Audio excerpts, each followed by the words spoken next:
everything in it.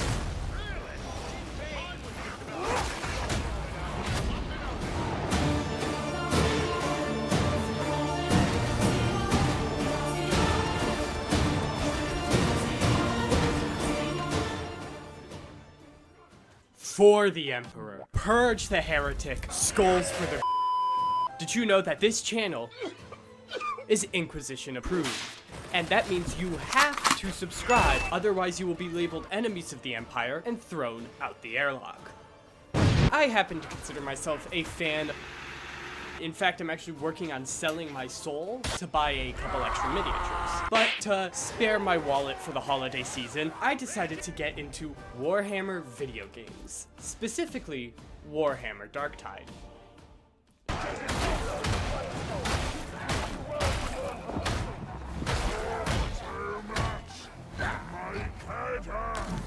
Darktide has been a strange experience. I can't tell if people do or do not like this game. I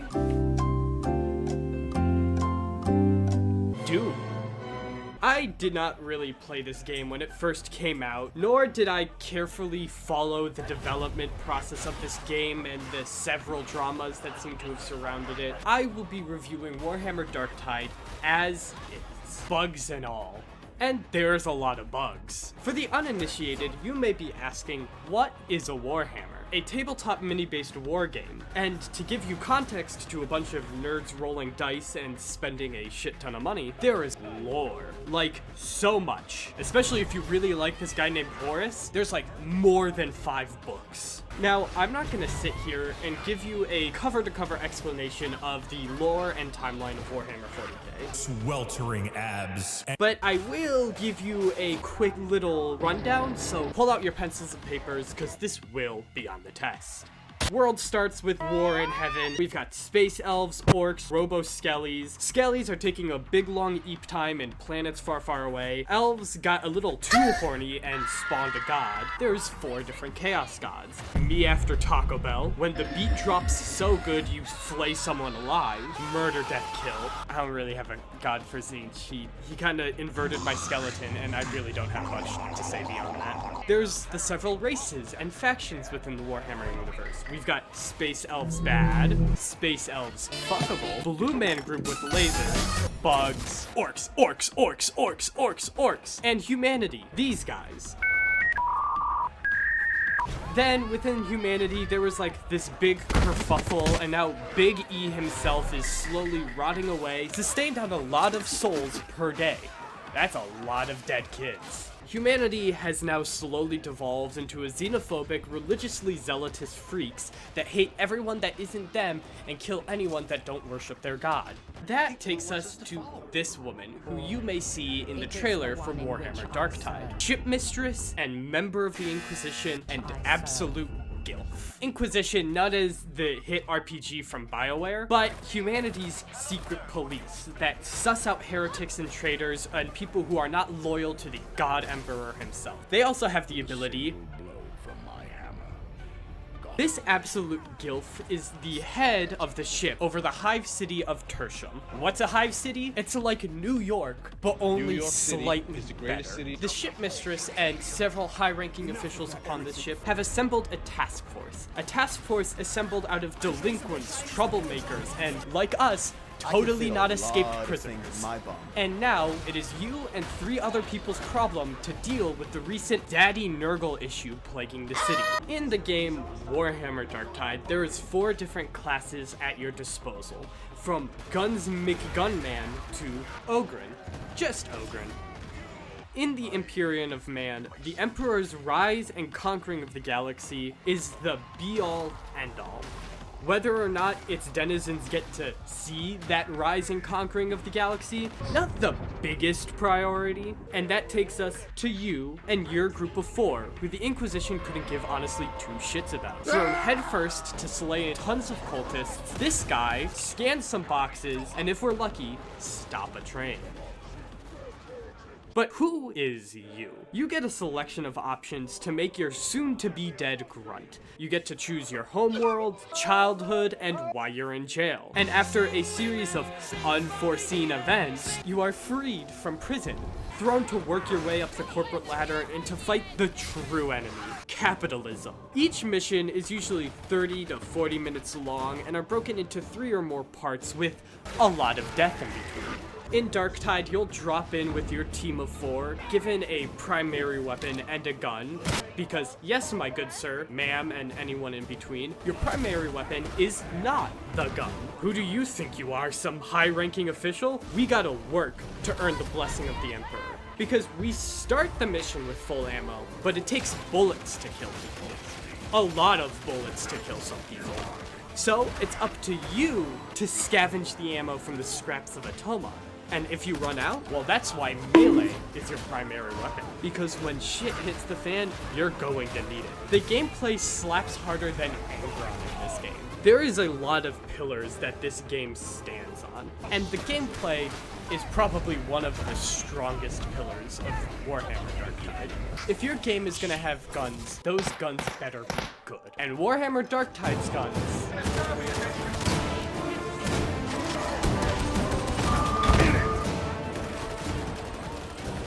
The sound, the feeling, the absolute chunk of some of these weapons, mowing down hordes of enemies despite you running almost completely out of ammo, has never felt more satisfying. But you can't just shoot things all day, so how are the other parts of the game? The missions themselves. It's okay, it's there, it exists. I mean, it's not exactly the worst. There are definitely some levels that are better than others, but except for some exceptions, most of the standard levels are kind of the same.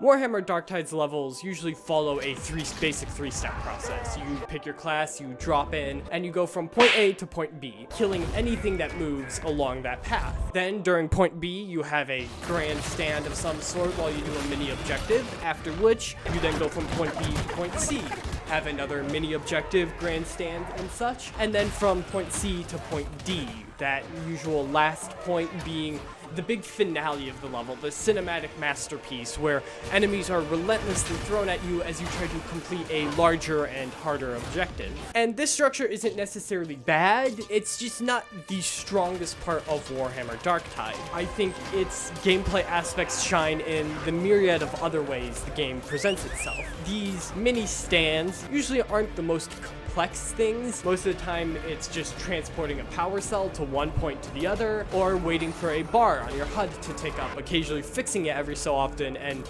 hearing the sass of Hadron.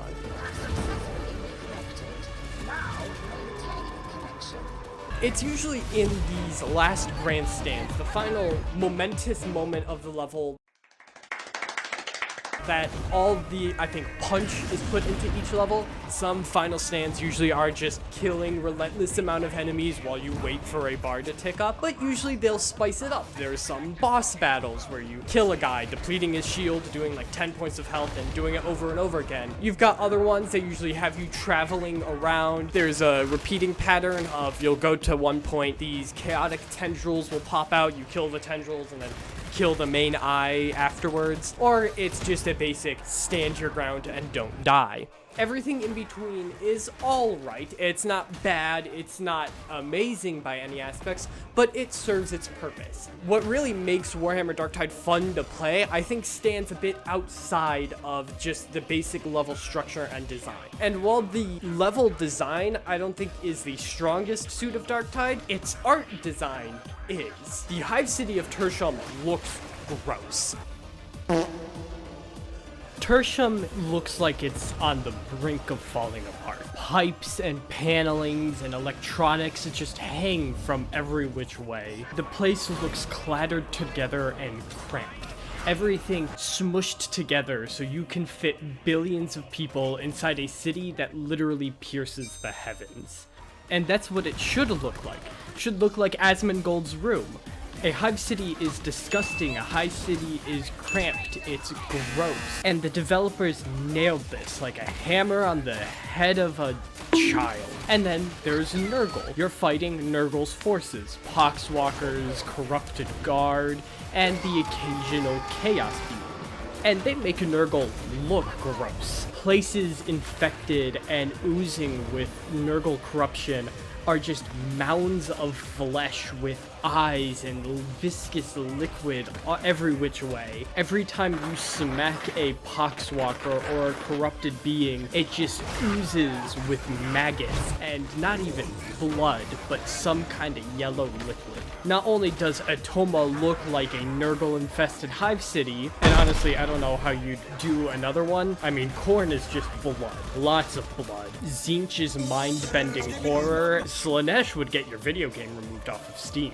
Warhammer, if it has nothing else going for it, at least has the look of a Warhammer game going for it. And it is, I think, entertaining enough that while the level design can be somewhat forgettable, it is always fun to just log on and blast a bunch of heretics. But I think one of the strongest suits to Warhammer Darktide's gameplay is the characters.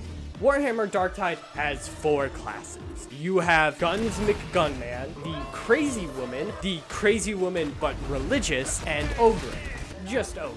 Each of these classes have their own unique abilities and gameplay style, and lend a special part to the way you can complete the level. The Ogre being big and meaty and strong, usually taking up a more tank-like role. The Psyker being someone who can use magic. Usually your abilities and the weapons you can choose do not rely heavily on ammo consumption, but instead managing a sanity meter, because if you are sucking the power of hell to cast your funny lightning spells, hell might try to claw its way through. The Gunsmith Gunman is fun because Gunsmith Gunman, and the Astra Militarum is just really cool. And the Veteran is fun because it is amazing to hear these spectacular voice actors put the fear of the Emperor into their performances.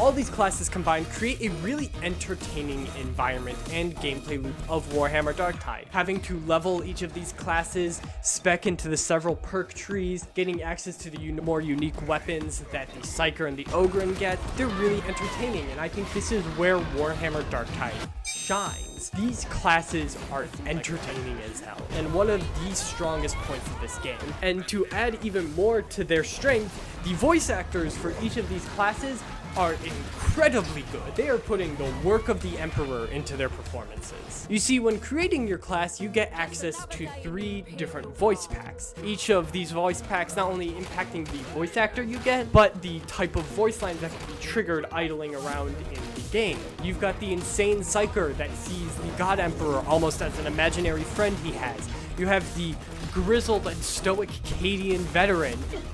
You've got just different breeds of Ogren. Most of them are just Ogren. Not part of the Astra military. All of these voice actors, just hearing them scream in battle, or the brief interactions that you can get between the different classes. Sometimes I wonder if other humans have souls, or if they are simply beasts with no control. What's the price to sweat the important stuff?